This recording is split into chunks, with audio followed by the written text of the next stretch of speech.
Bismillah. Assalamualaikum warahmatullahi wabarakatuh. Bismillah. Innal hamdalillah nahmaduhu wa nasta'inuhu wa nastaghfiruh wa na'udzu billahi min shururi anfusina wa min sayyiati a'malina. من يهده الله فلا مضل له ومن يضلل فلا هادي له أشهد أن لا إله إلا الله وحده لا شريك له وأشهد أن محمدا عبده ورسوله صلى الله عليه وعلى آله وأصحابه وسلم يا أيها الذين آمنوا اتقوا الله حق تقاته ولا تموتن إلا وأنتم مسلمون يا أيها الناس اتقوا ربكم الذي خلقكم من نفس واحدة وخلق منها زوجها وبث منهما رجالا كثيرا ونساء واتقوا الله الذي تساءلون به والأرحام إن الله كان عليكم رقيبا يا أيها الذين آمنوا اتقوا الله وقولوا قولا سديدا يصلح لكم أعمالكم ويغفر لكم ذنوبكم ومن يطع الله ورسوله فقد فاز فوزا عظيما أما بعد فإن أصدق الحديث كتاب الله وخير الهدي هدي محمد صلى الله عليه وسلم وشر الأمور محدثاتها وكل محدثة بدعة وكل بدعة ضلالة وكل ضلالة في النار. Tuan-tuan muslimin muslimat yang dirahmati Allah Jalla wa Ala. Alhamdulillah, pada malam ni dengan izin dan kehendak Allah kita dapat sama-sama berada lagi di Dewan Pengajian Institut Al-Qayyim. Malam ni merupakan malam penghujung bulan Rabiul Awal tahun ini. Lepas ni Rabiul Akhir. Saja masa berlalu. Tuan-tuan yang dirahmati Allah, dalam bulan Rabiul Awal banyak program-program yang dianjurkan untuk menunjukkan keprihatinan umat Islam terhadap Rasulullah sallallahu alaihi wasallam. Banyak perbezaan pandangan, pendapat yang berlaku, tapi kita meraihkan majlis tersebut untuk menyemarakkan lagi dakwah di kalangan umat Islam. Yang penting kita meninggalkan perbuatan-perbuatan yang bercanggah dengan petunjuk Nabi sallallahu alaihi wasallam. Takat nak forum, nak ceramah, nak bincang tentang sirah Nabi, bincanglah, kan? Tapi kita nak bagi tahu bukan hanya dalam bulan Rabiul Awal, tetapi setiap hari, setiap saat kita sentiasa dikelilingi dengan sunnah Nabi sallallahu alaihi wasallam. Tuan-tuan yang dirahmati Allah, banyak ayat-ayat Al-Quran dan hadis-hadis Nabi yang disebut oleh para ulama, para asatidzah dalam program-program mereka.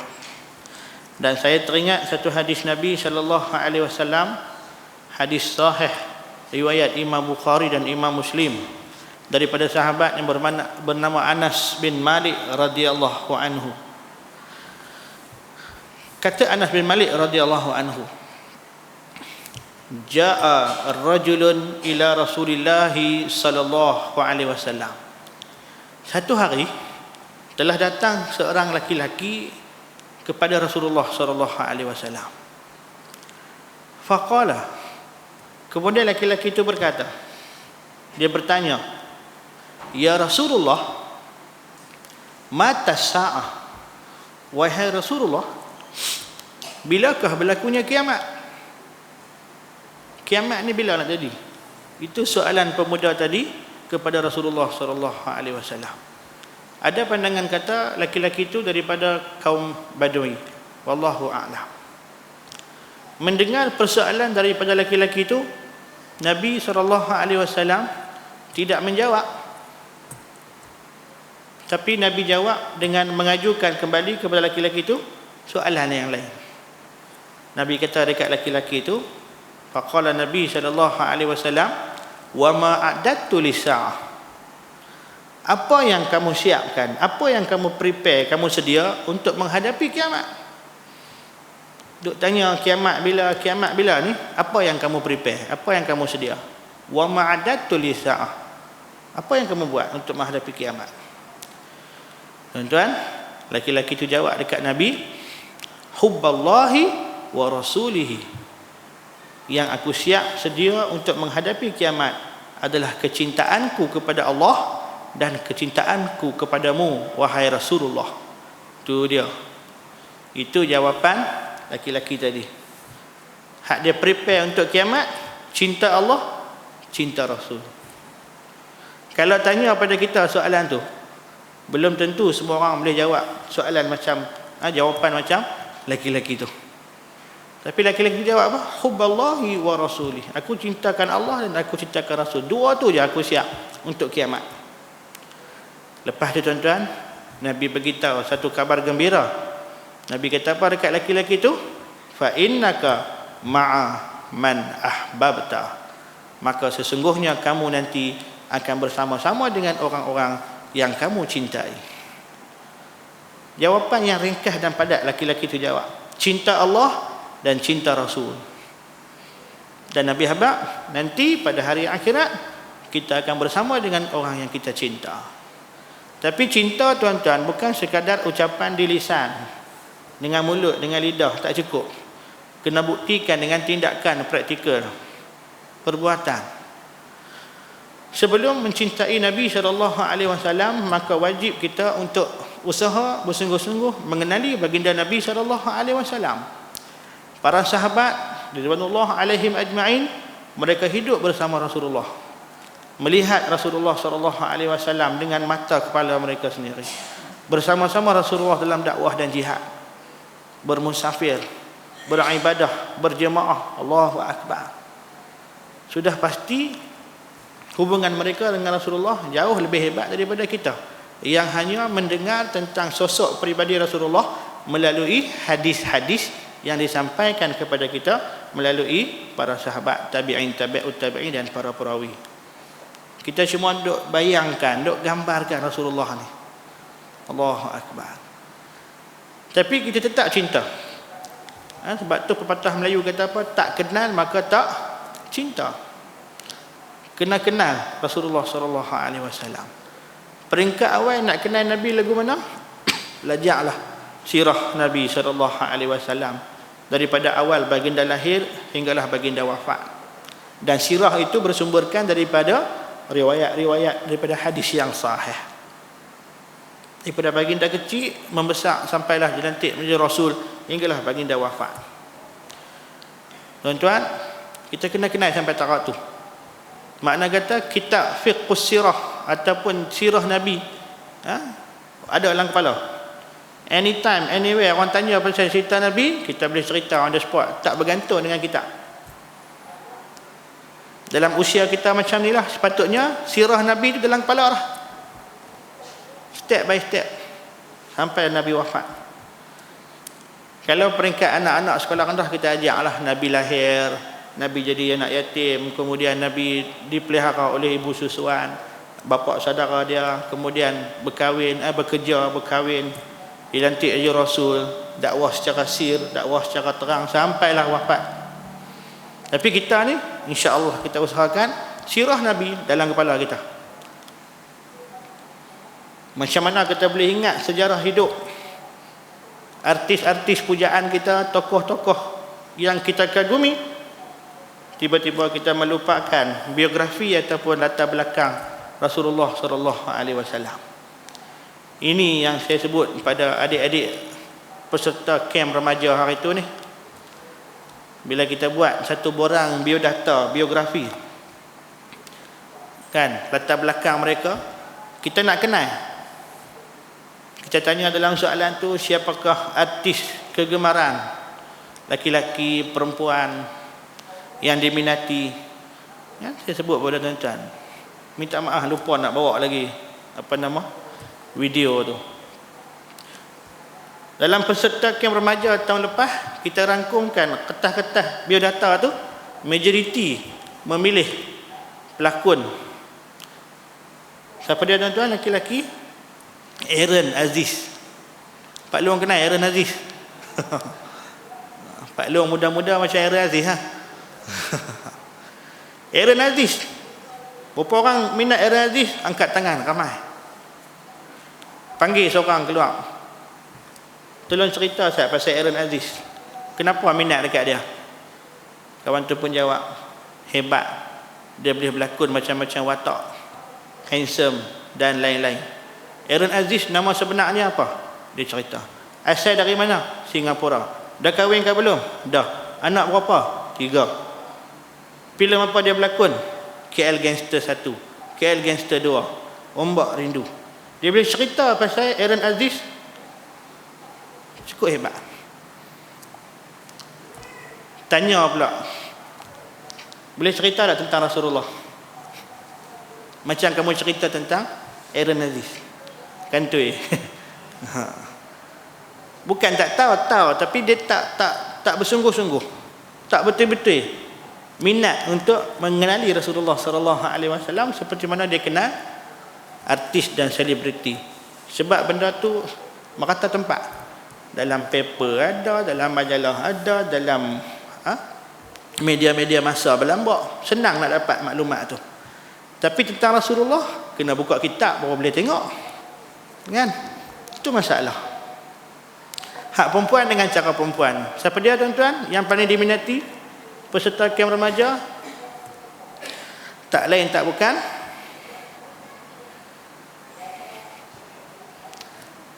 siapa dia? Wan Fatimah binti Ismail Embong, Emma Mak Embong. Depa sebut Emma Mak Embong. Bila saya tanya nama penuh dia, depa tak tahu. Ustaz tahu. Wan Fatimah binti Ismail Embong. Bapa dia pelukis hebat. Dia pun pandai lukis. Adik dia nama apa? Nama Caca Mak Embong. Lagi nama apa? Macam-macam lah. Siapa minat dekat Emma Mak Embong? Mereka kata apa? Sebab comel. Itu alasan mereka. Simpan gambar Emma Mak Embong, simpan VCD ataupun filem-filem lakonan, drama lakonan Emma Mak Embong. Minat punya pasal. Tapi dengan Rasulullah SAW belum tentu. Itu realiti yang kita hadapi hari ini. Jadi tuan-tuan, pertama sekali nak cinta Nabi kena kenal betul-betul hidup Nabi SAW. Bila kita baca hadis Nabi SAW tentang akhlak Rasulullah, Allahu Akbar, sangat mengagumkan. Bukan saja kita orang Islam, termasuk juga orang-orang bukan Islam, para orientalis yang mengkaji hadis, dia tengok akhlak Nabi. Allahu Akbar. Lepas kita dah kenal, lahirlah bibit-bibit cinta kepada Rasulullah. Bila dah cinta kepada Rasulullah SAW, maka syarat dia, syarat cinta apa dia tuan-tuan? Mesti ikut. Mesti ikut. Al-hub wal ittiba'. Cinta dan ikut. Kalau kata cinta saja tapi tak mau ikut, tak cukup syarat. Sama juga macam peminat artis selebriti. Dia cinta dekat satu artis, dia minat dekat artis tu buat konsert di mana pun dia pergi juga. Dia beli juga tiket, dia nak tengok juga. Walaupun gambar tu tayangkan waktu tengah malam, bangkit juga nak tengok. Sebab minat punya pasal. Tayang waktu maghrib, betul-betul masuk maghrib, buka juga sembahyang kemudian tengok gambar dulu sampai habis. Kan? Minat punya pasal. Makna kata bila kita cinta, kita akan ikut. Cinta Rasulullah SAW, kita akan ikut Rasulullah SAW. Nabi diikuti oleh para sahabat ridwanullah alaihim ajma'in. Bertepatan dengan ayat Al-Quran surah Ali Imran 31, Allah Ta'ala firman, Qul in kuntum tuhibbunallaha fattabi'uni yuhibbukumullah wa yaghfir lakum dzunubakum wallahu ghafurur rahim. Katakanlah wahai Muhammad, jika benar sungguh kamu semua cinta kepada Allah, maka ikutlah aku. Musyrikin mengaku cintakan Allah tapi tolak Rasulullah. Nabi kata, kalau betul kamu cinta dekat Allah, kamu kena ikut aku. Ikut agama yang aku bawa, ikut akidah yang aku bawa, sembah Tuhan yang aku sembah, tinggalkan sembahan yang aku tinggalkan. Yuhibbukumullah, bila kamu ikut aku, Allah cinta pada kamu. Wa yaghfir lakum dzunubakum, Allah ampun dosa kamu. Allah Maha Pengampun lagi Maha Penyayang. Jadi bukti cinta adalah ikut. Tak ikut tak cinta. Tak ikut tak cinta. Lagu yang saya sebut dekat tuan-tuan sebelum ni, lagu zaman dulu. Walaupun gunung Fujiyama ke Ethiopia, ku ikutkanmu. Ingat lagi tak? Satu zaman dengan lagu aku suka singkong, kau suka keju. Tahu tak singkong tu apa? Tahu singkong tu apa? Ubi? Orang miskin makan singkong, ubi rebus. Orang kaya makan keju. Itu cinta dua darjat. Aku suka singkong, kau suka keju. Zaman tu ada lagu yang sama lebih kurang, lagu cinta. Walaupun gunung Fujiyama ke Ethiopia, aku ikutkanmu. Cinta punya pasal, panjat gunung pun sanggup. Ethiopia tempat kering kontang, tandus, tak ada air api juga. Tuan-tuan, kerana cinta pada Rasulullah SAW, maka sahabat-sahabat sanggup untuk mengorbankan nyawa mereka, diri mereka, harta mereka, kepentingan mereka untuk bantu dalam dakwah dan jihad Rasulullah SAW. Jadi benteng kepada Rasulullah dalam peperangan. Sanggup menggantikan diri mereka disiksa daripada ditangkapnya Rasulullah SAW. Kata para pengkaji, tidak pernah berlaku dalam sejarah pengikut-pengikut seseorang tokoh melindungi ketuanya, pemimpinnya seperti para sahabat melindungi Rasulullah SAW. Itu zaman dulu. Rasulullah masih hidup. Lah ni Rasulullah sudah wafat. Sebagai bukti cinta kita kepada Rasulullah adalah untuk ihya'us sunnah, menghidupkan kembali sunnah Nabi SAW dalam masyarakat kita, membela sunnah-sunnah Nabi, hadis-hadis Nabi, peninggalan Nabi SAW kepada umatnya. Bila Nabi dikritik, Nabi dihina, Nabi dicerca, kita bangun untuk membela Rasulullah SAW dengan segala apa yang kita ada. Isu yang berlaku baru-baru ni, kes serangan di Akbar Charlie Hebdo di Perancis, ini kali kedua. Kali pertama pejabat yang sama telah dibom pada tahun 2011. 2011 kena bom. Mereka buat perangai lagi 2015 pergi tembak pula. Kalau tuan-tuan masih ingat, pada tahun 2005 atau 2006, bukan di Perancis tapi di Denmark, Akbar apa? Jalen Posten buat benda yang sama, lukis karikatur Rasulullah SAW dalam keadaan yang sangat tak elok. Saya ada gambar-gambar tu, tapi saya tak mau sebar. Kita tengok sebagai bukti benda tu berlaku, tapi kita jangan sebarlah. Lagi ramai orang tengok tak elok. Atas dasar kebebasan, freedom of speech, freedom of expression, demokrasi yang mereka agungkan, bebas nak gambarkan peribadi Rasulullah SAW. Sebab apa mereka jadi macam tu tuan-tuan? Sebab mereka tak kenal Rasulullah SAW. Jadi tugas kita umat Rasulullah untuk memperkenalkan kepada mereka siapa Muhammad yang sebenar. Kita kena cerita. Is to know Muhammad, is to love Muhammad, and is to follow Muhammad. Kemudian defend, protect, bela dan pertahankan Rasulullah SAW. Allahu Akbar. Tuan-tuan, Rasulullah ketika hidup dimusuhi, sampailah baginda wafat pun manusia-manusia yang tak kenal Nabi, yang ada hasad kepada Nabi SAW, terus musuhi baginda dan umatnya. Dalam Al-Quran Al-Baqarah 120 jelas Allah Ta'ala menyatakan perangai ataupun sifat orang-orang Yahudi dan Nasara. walan tarda ankal yahudu wan nasara hatta tattabi'a millatahum. Kita faham dah.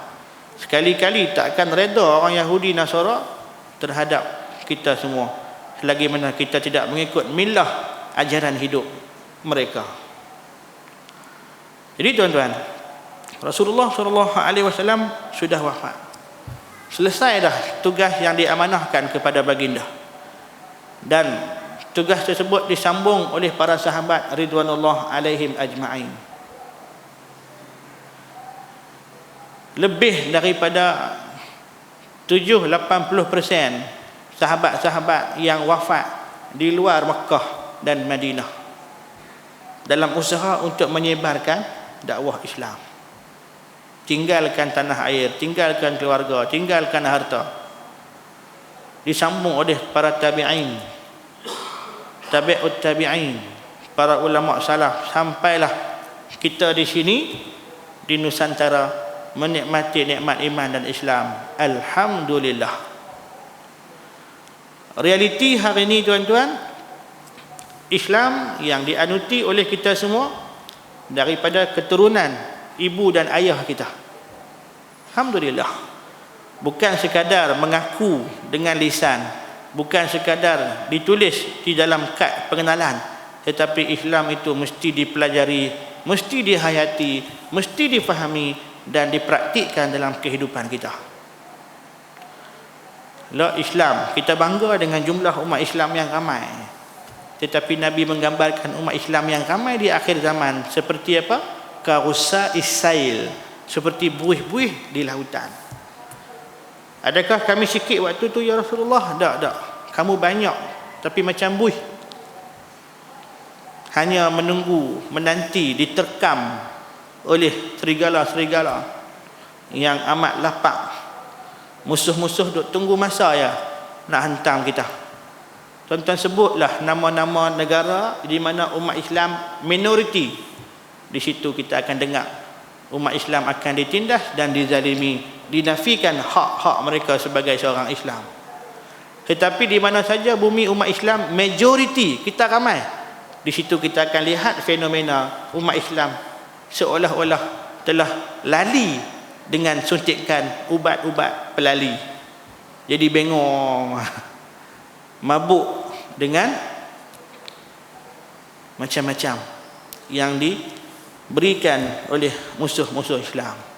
Yang saya maksudkan adalah ghazwatul fikr, serangan pemikiran terhadap kita. Pada bulan lepas, kalau tuan-tuan masih ingat, saya beritahu beberapa fakta berkaitan dengan kebejatan akhlak, masalah sosial di kalangan remaja kita. Saya tak buat main, malam ni saya buat main. Saya nak baca lagi sekali.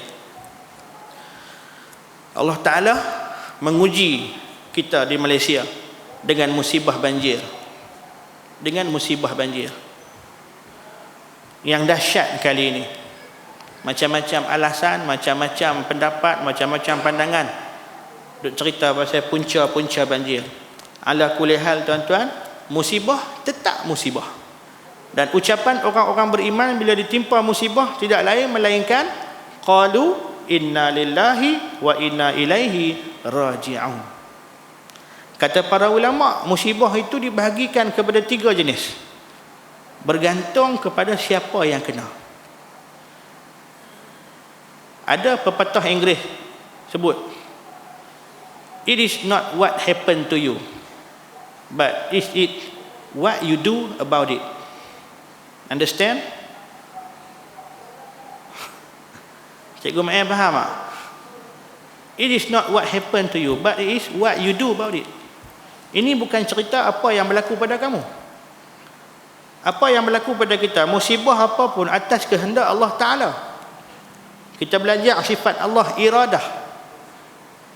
Iza arada syai'an ay yaqula lahu kun fayakun. Tuan-tuan pun tahu makna dia. Satu lagi dalil nakli dia apa? Fa'alun lima yurid. Allah akan buat apa yang dia nak buat. It's not what happened to you, bukan benda apa yang jadi pada kita ni, dah jadi itu jadi. Tapi ini tentang what you do about it. Apa kita punya tindakan, respon dengan benda-benda tu? Adakah kita bersedia menerima musibah itu dengan lapang dada, dengan penuh redha, ataupun kita jadi gabra kelang kabut, duk menyalahkan macam-macam pihak? Adapun musibah yang pertama, kata para ulama, disebutkan ia sebagai kafarah. Siapa yang kena musibah bentuk kafarah ni? Orang-orang baik tetapi terbuat jahat. Manusia tak maksum. Al-insan la yakhlu anil khata' wa nisyan. Depa baik tapi kadang-kadang terbuat jahat. Sebab apa terbuat jahat? Dua sebab. Yang pertama, kelalaian kita sendiri.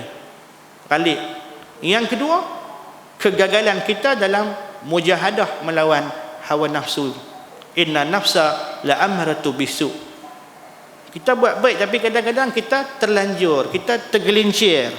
Ketika itu Allah datangkan musibah. Dan musibah itu menjadi kafarah kepada dosa-dosa kita. Orang baik yang terbuat jahat, musibah datang untuk menghapuskan dosa-dosanya. Saya ringkaskan. Yang kedua, musibah yang disebut sebagai bala. Siapa yang kena bala? Orang-orang yang jahat, yang memang buat jahat. Dia memang jahat dan dia buat jahat. Ini Allah Ta'ala beri hukuman kepada mereka di dunia sebelum mereka dihukum pula di hari akhirat. Seperti mana yang Allah rakamkan kisah dalam Quran. Kaum Nabi Allah Nuh alaihi salam yang mengingkari dakwah Nabi Nuh untuk mentauhidkan Allah Subhanahu wa taala. 900 tahun lebih Nabi berdakwah kepada masyarakatnya, mentauhidkan Allah. Mereka mengingkari. Nabi Nuh sebut merintih kepada Allah Ta'ala, inni da'autu qaumi lailan wa nahara. Ya Allah, sesungguhnya aku telah menyeru berdakwah kaumku malam dan siang. Malam dan siang. Apa yang dibuat oleh kaum Nabi Nuh? Letak jari dalam telinga, ambil baju sekut kepala. Allahu Akbar. Tanyalah ustaz-ustaz kita, kan? Pernah tak pergi kuliah, pergi ceramah kena lagu tu? Tak ada, kan? Paling kuat pun dia suruh penumbuk kat belakang. Dia tutup mikrofon PA system, dia hambat balik, kan? Ustaz kita kena dah. Tapi hak buh jari dalam telinga sekut tak mau dengar, Nabi Nuh kena. Last sekali Allah Ta'ala datangkan musibah banjir, habis semua. Kat dunia kena, esok kat sana kena lagi. Fir'aun, Qarun, Namrud, dah kena dekat dunia, esok nanti kena lagi. Itu semua bala. Yang ketiga, saya ringkaskan, kata para ulama, musibah hak nama dia ibtila. Siapa yang kena ibtila? Orang yang baik-baik dan buat benda baik-baik. Dah baik-baik macam apa kena juga. Ini yang kadang-kadang orang tak boleh nak faham. Tuan-tuan, orang yang baik-baik, yang buat baik ni Allah bagi ibtila dekat dia. Apa tujuannya? Ada dua. Yang pertama, Allah nak angkat darjat di sisi dia. Yang kedua, Allah nak bagi pahala berlipat ganda. Hanya dengan musibah ibtila, orang-orang yang baik akan mendapat pahala syahid, pahala sabar, pahala qanaah, pahala redha, pahala pemaaf, pahala berlapang dada. Tidak? Kalau tak kena ujian, macam mana nak sabar? Kita fikir logik rasional kita. Kalau kita baik, patutnya Allah bagi kita sihat, bagi kita kaya, bagi kita senang, bagi kita gembira, bahagia. Tak. Nabi SAW bersabda, "May yuridillahu bihi khairan yusib minhu." Barang siapa yang Allah Ta'ala inginkan kebaikan padanya, maka Allah akan bagi pada dia musibah. Itu dia, musibah. Jadi orang beriman bila kena musibah, qalu inna lillahi wa inna ilaihi raji'un. Sabak, innallaha ma'as sabirin. As-sabru sawabuhul jannah. Sabak pahalanya syurga, bi ghairi hisab, tanpa hisab. Tapi nak sabar ketika tu iman kena mantap. Allahu Akbar. Tu Nabi kata, ajaibnya, hebatnya orang mukmin, Bila Allah bagi nikmat dia syukur, bila Allah bagi musibah pun dia boleh sabar. Semuanya baik untuk mereka. Allahu akbar, tuan-tuan. Tapi ini bagi peluang pada kita untuk sama-sama muhasabah, peringatan kepada kita. Bila Allah bagi musibah pada kita, moga-moga kita tergolong di kalangan yang pertama ataupun yang ketiga. Sama ada kita ni orang baik yang terbuat jahat, kita lalai daripada tanggungjawab kita kepada Allah, ataupun ni kita memang baik, buat baik, Allah nak bagi kita untuk dapat pahala banyak, nak angkat darjat kita. Pakat-pakat muhasabah. Nak cari punca, kita bolehlah bagi pandangan, tapi tak semestinya.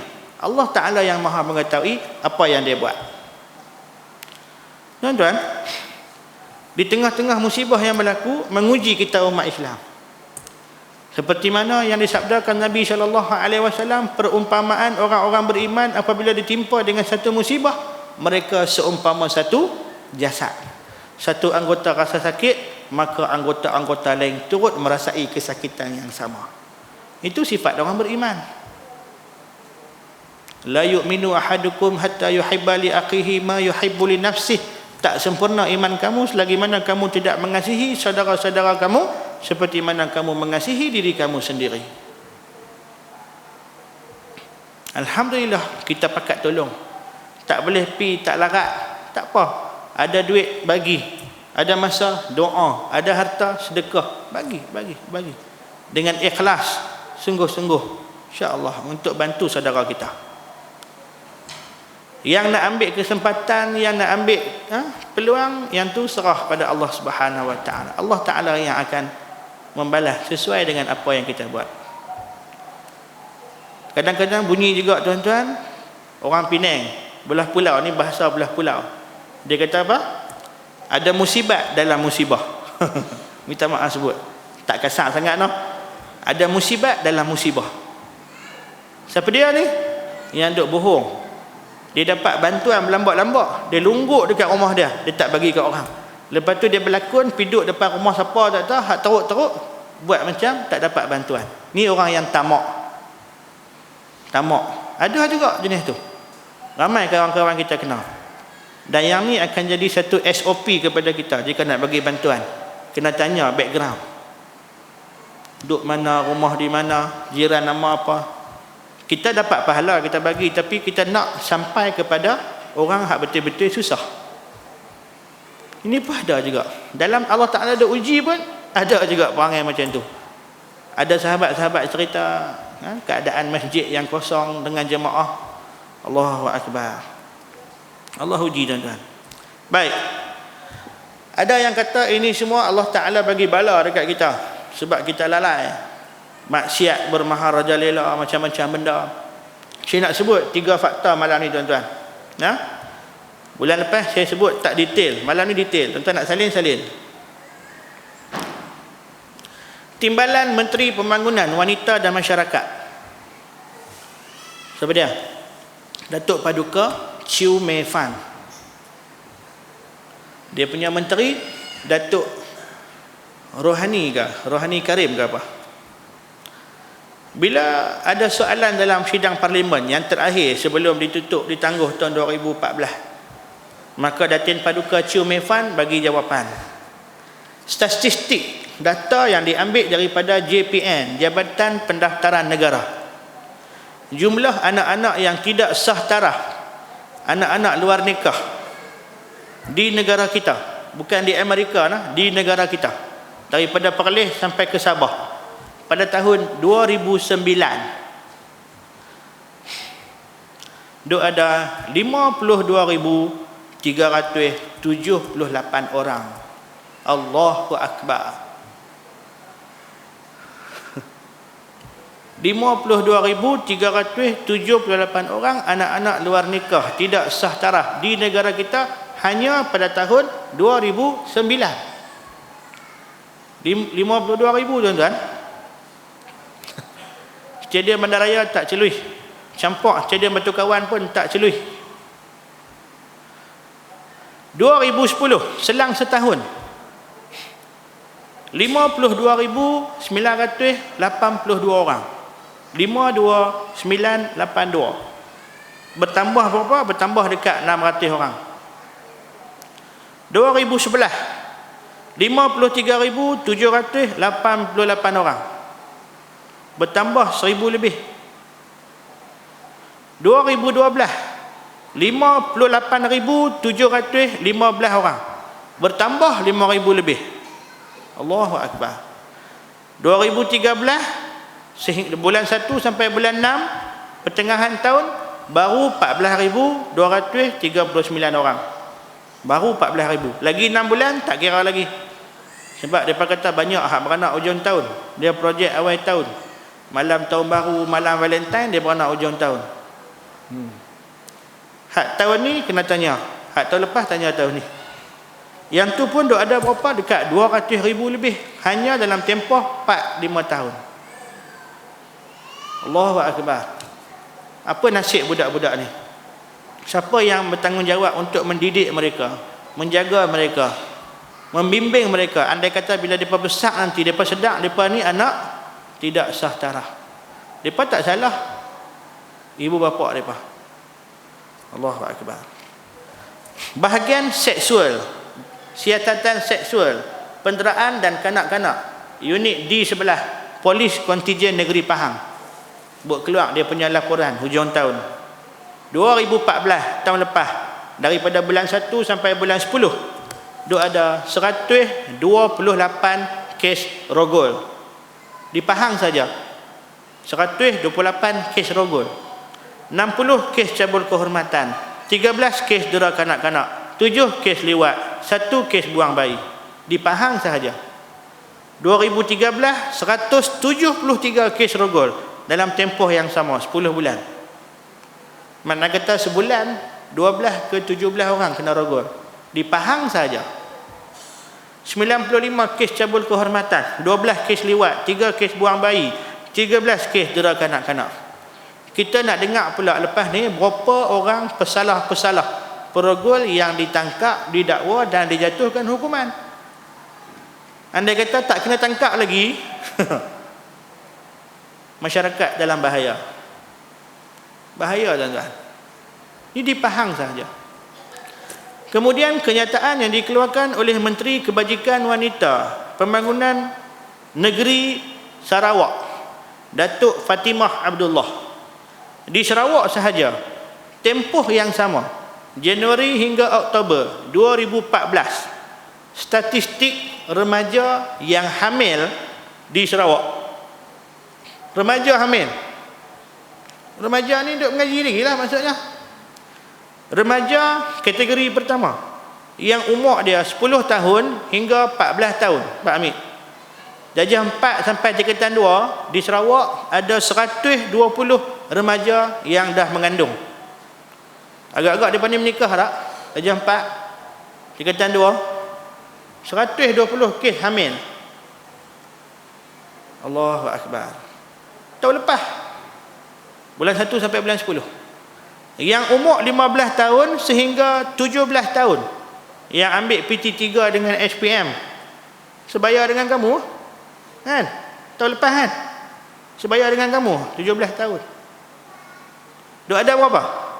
Di Sarawak sahaja 1,349 kes. Allahu Akbar. Depan ni pergi sekolah ke pergi mana? Yang ketiga kategori 18 hingga 19 tahun. Di Sarawak juga duk ada 1,319 kes. Campur tiga-tiga kategori itu, darjah 4 sampai umur 19 duk ada dekat 2,000, dekat 3,000 kes. Allahu Akbar. Itu 2014 bulan 1 sampai bulan 10. Anak siapa tuan-tuan? Allahu Akbar. Apa jadi pada budak-budak perempuan ni, anak-anak mereka, masa depan mereka? Apa usaha yang dilakukan oleh pihak-pihak tertentu untuk menyelamatkan mereka, emosi mereka, perasaan mereka? Allahu Akbar. Ini yang didaftar, yang dilapor, yang hak senyap-senyap, yang buat serak, yang sembunyi, yang tak report. Wallahu a'lam. Di Malaysia tuan-tuan, bukan di Amerika. Kalau di Amerika kita tak heran. Ini di negara kita, di sekitar kita, di sekeliling kita. Itu statistik tentang anak luar nikah, remaja hamil, benda-benda berkaitan dengan jenayah seksual. Tak cerita lagi keruntuhan rumah tangga, kadar penceraian negara kita. Allahu Akbar. Pasangan-pasangan yang bercerai. Allah.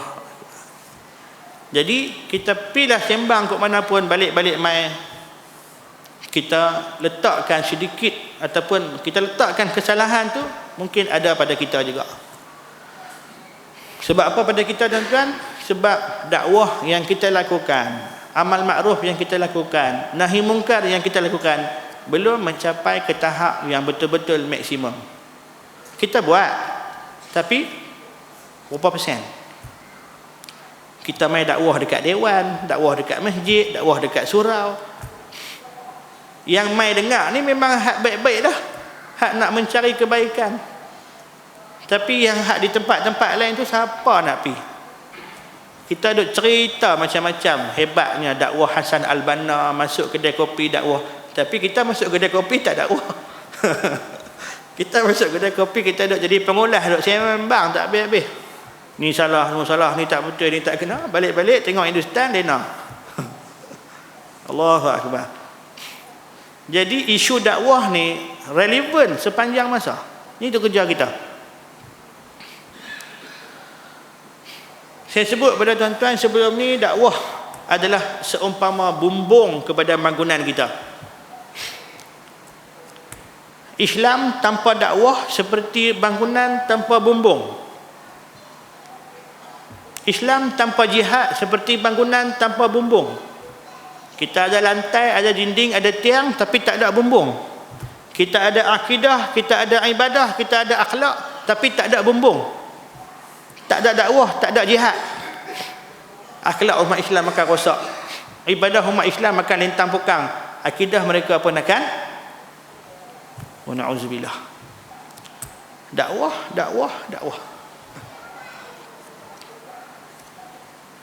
Ramai orang sedar kewajipan hakiki setiap diri kita adalah berdakwah dan ingin melaksanakan tugas tersebut. Kita tahu dakwah tuan-tuan secara umum bermaksud menyeru kepada kebaikan dan mencegah berlakunya kemungkaran. Sama ada sedar ataupun tidak, fitrah kita sangat suka melihat kesalahan dan ingin membetulkan sikap orang lain. Kita tengok orang lain buat salah, kita nak perbetul. Itu fitrah. Apabila kita melihat satu kesalahan, kita terpanggil untuk menasihati, menegur ataupun memperbaikinya. Ini juga termasuk dalam sebahagian kerja dakwah. Tetapi ada yang terlepas pandang. Fitrah orang lain dalam menerima dakwah yang kadang-kala dilihat seperti menolak dakwah itu. Orang payah nak terima, payah nak ikut. Sebenarnya tuan-tuan, memahami fitrah orang lain yang ingin didakwah itu juga sangat penting untuk memastikan ia berlangsung dalam suasana yang efektif, yang berkesan. Kita kena kenal kita punya sasaran dakwah, prospek dakwah kita, mad'u kita. Dia bukan boleh main belasah sembrono ya, tak boleh. Bagi memudahkan kita memahami, mengaplikasi dan menghayati praktis dakwah secara fitrah tuan-tuan, kita kena faham dulu asas-asas dalam berdakwah secara umum. Dakwah dari segi bahasa, da'a yad'u da'watan, yang bermaksud menyeru, memanggil, mengajak. Seru, panggil, ajak mai. Itu dakwah. Manakala maksud dakwah dari sudut istilah pula ialah mendorong manusia melakukan kebaikan, amal ma'ruf dan nahi mungkar. Tujuan dia apa tuan-tuan? Tujuan dia untuk mendapatkan kebahagiaan di dunia dan kebahagiaan di akhirat. Dalam erti kata yang lain, dakwah ialah mengajak insan dengan penuh hikmah serta kebijaksanaan untuk mengikuti petunjuk Allah Subhanahu wa taala dan Rasulnya sallallahu alaihi wasallam. Itu kerja dakwah. Banyak tafsiran dakwah oleh para ulama tuan-tuan, macam-macam. Saya nak ringkaskan. Maksud dakwah secara umum iaitu suatu ilmu yang mengandungi kaedah dan strategi yang sebaiknya untuk pendakwah menarik perhatian atau minat seseorang untuk menganut, bersetuju serta melaksanakan sesuatu ajaran.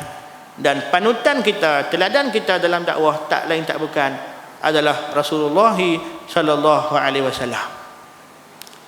Sebaik-baik contoh ikutan kepada kita. Tuan-tuan,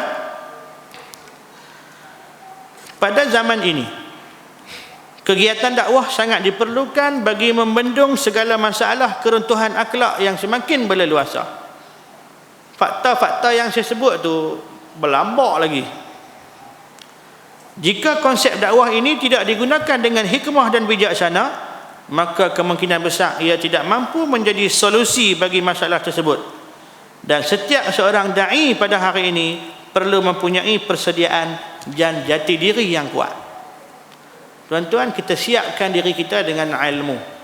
Dalam kitab yang kita duk baca, Fiqh Aulawiyat, fiqh tentang keutamaan, Qardawi menyentuh satu bab, al-ilmu qabla da'wah. Mesti ada ilmu sebelum berdakwah. Tapi sesuai takat mana yang kita ada lah. Bukan nak tunggu sampai dapat ijazah baru nak berdakwah. Tak.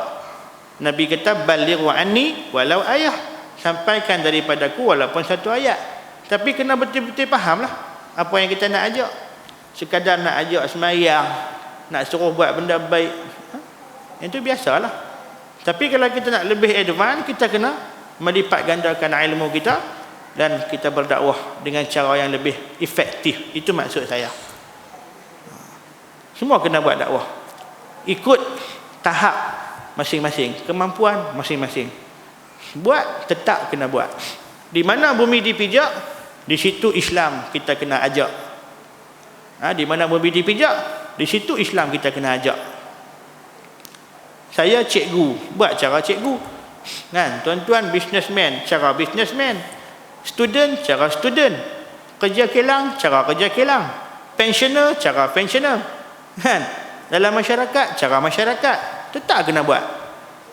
Tuan-tuan, baik. Kita tengok apa yang berlaku hari ini. Dalam mengatur strategi dakwah untuk nak promosi Islam sebagai cara hidup menjadi agenda setiap da'i. Tuan-tuan, ini tawaran bisnes yang Allah Ta'ala berikan kepada orang beriman. Dalam surah As-Saff ayat 10. Ya ayyuhalladzina amanu hal adullukum ala tijarah tunjikum min azabin alim. Wahai orang beriman, maukah kamu aku tunjukkan satu bisnes, satu perniagaan yang akan menyelamatkan kamu daripada azab yang pedih. Apa bisnes tu? Tu'minuna billahi wa rasulihi wa jihadin fi sabilihi wa tujahiduna fi sabilillah. Iman pada Allah, iman pada Rasul dan berjihad di jalannya. Bi amwalikum wa anfusikum, dengan harta benda kamu dan diri kamu. Zalikum khairul lakum in kuntum ta'lamun. Yang demikian itu lebih baik bagi kamu jika kamu mengetahui. Jadi konsekuensi daripada iman kita pada Allah dan Rasul menuntut kita untuk berdakwah dan berjihad. Jadi kita kena sahut bisnes tu, perniagaan tu. Bisnes tu produk dia apa? Produk dia Islam. Produk Islam bukan hak sarang anak-anak apa semua tu, tak, itu lain. Produk Islam, Al-Quran, As-Sunnah. Itu produk Islam yang kita nak kena sebar. Produk yang paling berkualiti, Quran, As-Sunnah. Itu yang kita nak perdagangkan. Kita nak sebarkan, kita nak promote pada masyarakat. Tuan-tuan, dunia hari ini secara umumnya mempunyai penghuni yang menjangkau lebih 7 bilion. Bumi kita ni lebih kurang lah ada 7 bilion manusia di 193 buah negara. 193 buah negara ada 7 bilion manusia. Menurut statistik yang otoritatif oleh Pusat Penyelidikan Pew pada tahun 2012, population ini mewakili pecahan penganut seperti berikut. Tuan-tuan nak catat, boleh catat. Ini statistik 2012. Penganut Kristian Di seluruh dunia duk ada 31.5%. Ni 2012 nah. Kristian 31.5%. Islam 23.2%. Hindu 15%. Buddha 7.1%. Animisme, apa dia animisme? Duk ada 5.9%. Yahudi, berapa Yahudi? 0.2%. Lain-lain 0.8%. Hak etis tak ada agama 16.3%. Itu statistik kalau kita nak kaji balik. Kristian ni macam-macam lah, Protestan ke, Katolik ke, Ortodok ke, apakah macam-macam. Islam pun macam-macam juga. Macam-macam Islam tu ada. Hindu cara depa, Buddha cara depa, Yahudi 0.2%. Di pertengahan tahun 2012, sumber yang sama, pertengahan 2012, sumber yang sama mencatatkan berlakunya pertambahan jumlah penganut Islam dunia kepada 23.2 dan penyusutan penganut Kristian 31.59. Sementara lain-lain kategori pula menunjukkan penyusutan kecuali penganut Buddha. Tuan-tuan, sepintas lalu data ini menunjukkan perkembangan positif umat Islam hasil daripada dakwah yang dijalankan di seluruh dunia. Allahu Akbar. Orang lain pakat berdakwah di negara barat, dakwah duk berjalan rancak. Tiba-tiba kita di sini comfort zone, relax dulu bro, kan? Layan Maharaja Lawak dulu, kan? Layan Piala Malaysia dulu, layan ni, layan K-pop dulu, kan? Allahu Akbar. Kita dengar berita macam-macam tentang dunia Islam di sana. Baru ni di negara Rusia, padri Ortodok dia kata apa? Rusia akan jadi milik umat Islam satu hari nanti. Allahu Akbar. Dia kata Rusia akan jadi milik Islam satu hari nanti. Sebab dia kecewa dengan penganut Kristian di Rusia yang mengabaikan agama mereka. Kan? Rusia ni majoriti komunis. Kristian ada, tapi Kristian tu makin duk kurang. Islam semakin bertambah. Apa yang berlaku kumpulan, bukan pegida anti-Islam, imigran mai ke Eropah tu kan, yang buat demonstrasi ramai-ramai baru ni, pegida kan. Depa takut ni imigran masuk mai bawa agama depa, batu orang pun tertarik jadi Islam, ramai pakai jadi Islam. Gereja-gereja bertukar menjadi masjid. Subhanallah. Hasil usaha dakwah yang depa buat. Tapi bila kita kembali ke negara kita yang majoritinya umat Islam, orang Melayu kita ni, macam-macam bangsa, multiracial di Malaysia ni, kan? Kita tak kira bangsa, tapi kita kira agama yang satu, akidah yang satu. Macam mana Islam di sini? Kita sibuk dengan perselisihan dalam politik, perselisihan dalam macam-macam perkara-perkara yang ada. Kita abaikan fokus utama kita, iaitu dakwah tauhid, dakwah yang dilakukan oleh Nabi SAW. Yang paling utama dakwah tauhid. Ani abudullaha wajtanibut taghut, ajak manusia sembah Allah dan menjauhi taghut. Kita duk berkelahi sama sendiri, macam-macam tajuk, macam-macam benda, tiba-tiba dakwah kita abaikan. Tuan-tuan, politik cuma alat, wasilah, dia bukan matlamat. Matlamat kita redha Allah. Nak berpolitik, politiklah, tapi pastikan politik yang berpandukan manhaj Al-Quran dan As-Sunnah yang sahih. Politik penyatuan, bukan politik perpecahan. Hari ni dah jadi macam-macam lah. Kita dah jadi hamba kepada sistem demokrasi. Wa na'udzubillah. Kita lihat sendiri apa yang berlaku hari ni. Kita kecewa. Tapi nak ubah tu bukan senang, makan masa. Yang penting kita tak putus asa dan teruskan dakwah kita. Perpaduan Muslim kini dilihat sebagai solusi paling tepat untuk menghadapi cabaran dan tentangan dakwah Islam peringkat global. Perpaduan Islam. Tapi kalau sama-sama kita pun dah macam-macam jenis, orang melihat, orang luar melihat non-Muslim melihat Brother Kamarudin diajukan soalan pula oleh seorang maknya K-pop. Brother pergi dakwah di Masjid Incheon, Korea, kan? Dia pun cerita pasal Islam. Tiba-tiba ada nyonya Korea tu seorang tanya dekat brother, kalau aku masuk Islam, apa yang aku dapat? Kamu duk ajak aku masuk Islam, kalau aku masuk Islam, apa aku dapat?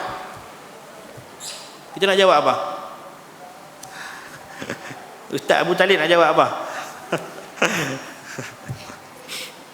Syurga. Allah bagi syurga, kan? Sebab dia kata apa? Aku tengok orang Islam pun miskin, teruk, melarat, berkelahi, bergaduh, berperang sama sendiri. Kamu duk cerita pasal Islam. Jangan tengok pada umat dia, tengok pada sumber dia, Quran dan Sunnah. Quran dan Sunnah sentiasa relevan sepanjang zaman. Yang masalah adalah umat Islam yang tidak menghayati Islam dalam kehidupan secara syumul. Ambil Islam secara sedikit-sedikit, ikut hawa nafsu mereka. Jadi kita kena bersatu. Begitu jugalah perpaduan jugalah yang akan memastikan prospek masa depan Islam akan lebih kukuh, malah mampu mengembalikan zaman kegemilangan tamadun Islam yang bersatu di bawah satu payung pemerintahan ataupun empayar. Ni zaman nubuah dulu dah. Lah ni semua dah terikat dengan demokrasi, terikat dengan sempadan negara masing-masing. Beberapa isu utama dalam konteks perpaduan tempatan boleh diringkaskan sebagai kurangnya kesatuan fikrah dalam memahami Islam. Fikrah macam-macam. Itu Qardawi cukup marah bila orang buh nama gelaran Islam macam-macam. Islam moderat, Islam fundamental, Islam liberal, Islam apa, macam-macam jenis Islam. Macam-macam, Islam progresif, Islam itu, Islam ini. Sebenarnya sama, satu ya. Kan, satu ya, Islam yang mana diamalkan oleh manhaj salafus salih. Itu yang terbaik. Siapa yang dak buh nama ni? Bukan kita buh. Pengkaji-pengkaji. Dia kata hak buat kerja lagu ni, hak ni radikal. Hak buat kerja lagu ni fundamental. Hak macam ni Islam sufi. Hak macam ni Islam Islam ni. Macam-macam label, macam-macam nama. Tu yang barat bubuh, yang kita bubuh sendiri. Macam-macam. Macam-macam gelaran, walaupun kita pun tak setuju dengan gelaran tu. Ada sufi, ada tarikat, ada apa, aswaja, ada wahabi, ada itu, ada ini. Allahu akbar. Tak ada kesatuan. Masing-masing fokus dakwah kepada kelompok masing-masing. Orang melihat perpecahan yang berlaku. Allahu akbar, tuan-tuan. Jadi banyak cabaran-cabaran yang akan kita hadapi. Cabaran ni insya-Allah panjang umur sihat badan kita akan bincang pada bulan hadapan. Bulan depan baru nak bincang cabaran, bila nak berdakwah? Ni lagi 30 hari nak tunggu bulan depan nak buat apa? Duduk saja? Tak. Hak mana kita tahu, kita sampai dulu. Nanti kita nak bincang pula cabaran apa? Cabaran sekularisme, cabaran pemikiran sosial, politik, ekonomi dan lain-lain. Rencana insya-Allah kita pakai buat pelan-pelan. Biar lambat tapi dia bergerak juga. Jangan berhenti terus. Hak tu leceh. Buat tetap kena buat. Sebab nanti kita akan balik bertemu Allah. Itulah yang akan kita bawa sebagai membuktikan kecintaan kita kepada Allah dan Rasul. Takat mengaku saja, ya Hanana kami beruntung, ya Hanana kami beruntung. Apa yang kamu untung? Wallahu a'lam. Kamu beramal dengan sunnah Nabi, baru kamu beruntung. Kamu tinggalkan sunnah Nabi, taklah. Kullu ummati yadkhulul jannah illa man aba. Semua umatku akan masuk syurga kecuali mereka yang enggan. Sahabat tanya, wa may ya'ba ya Rasulullah? Siapa yang enggan masuk syurga? Adakah orang tak mau masuk syurga? Nabi kata, man ata'ani dakhalal jannah wa man asani faqad aba. Siapa yang taat pada aku akan masuk syurga. Siapa yang mengingkari sunnah petunjukku, dialah orang yang enggan. Jadi pastikan akidah kita, ibadah kita, akhlak kita mengikut petunjuk Nabi sallallahu alaihi wasallam. Minta maaf salah silap, moga ada iktibar manfaat yang boleh kita ambil pada malam ni. Aqulu qawli hadza wa astaghfirullahal azim li wa lakum. Assalamualaikum warahmatullahi wabarakatuh. Subhanakallahumma bihamdik asyhadu an la ilaha illa anta